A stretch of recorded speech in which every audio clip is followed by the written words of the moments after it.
Many models were proposed, to actually elaborate the structure of plasma membrane, and these models are basically the lamellar models, or you can say the sandwich models.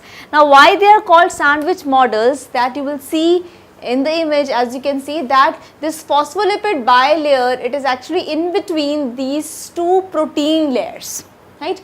This phospholipid bilayer is what? It is in between these two protein layers. So, it is like a sandwich model. So, these are the sandwich models, one that was given by the Daniel and Davison model, and then we have the Robertson model. Now, what does Daniel and Davison model they have to convey?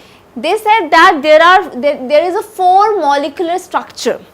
We talk about the structure of plasma membrane, that there is actually what? It is a 4 molecular structure which has 2 phospholipid layers and 2 protein layers. So, you can see that we have a phospholipid bilayer, means 2 phospholipid layers and 2 of these protein layers that form the membrane proteins.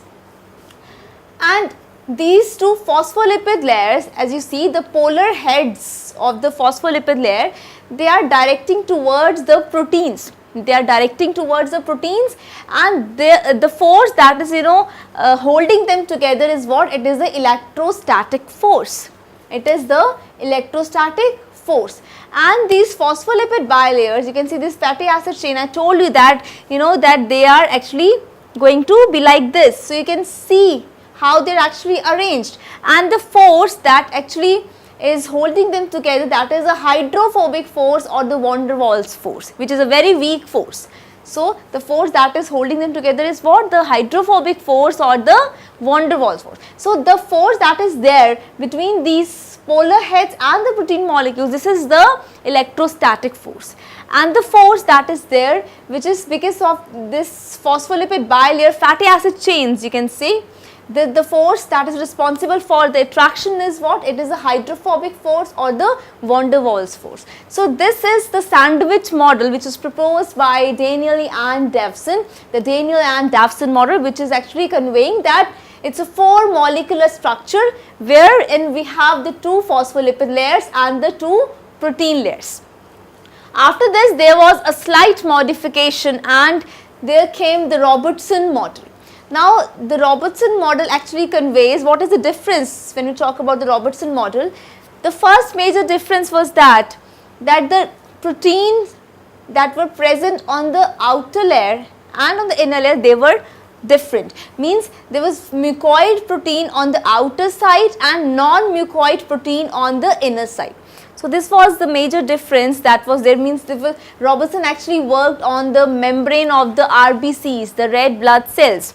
So, he actually made out that the proteins that are present on the outer side, they are different from the proteins that are present on the inner side. It is also a form of, you can say, sandwich model. Means we have the phospholipid bilayer, and that is sandwiched between what? Between the protein layers, right.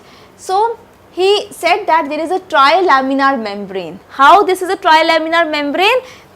Because I told you we have one electron dense layer, that is the outer electron dense layer, and we have an inner electron dense layer, and between this outer and inner electron dense layers we have a transparent layer, right. We have what? We have a transparent layer. Now, this electron dense layers, they are actually what? They are the protein layers.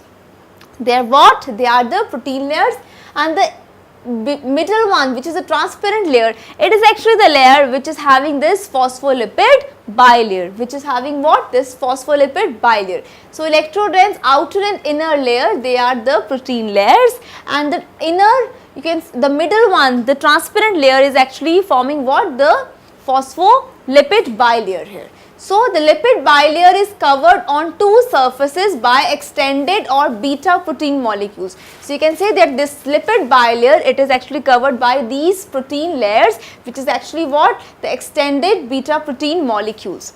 And I told you that the difference was the protein layer that was on the outer side, it was what? It was a mucoid protein layer, and the inner protein layer, it was a non-mucoid protein layer. So, these 2 models were proposed. These are very early models, the sandwich models that were proposed for the structure of plasma membrane, but the most accepted model of plasma membrane is the fluid mosaic model that we will discuss now. The very important, the most important model which is accepted, that is the fluid mosaic model. So, this is a recent model, we will discuss this in greater detail.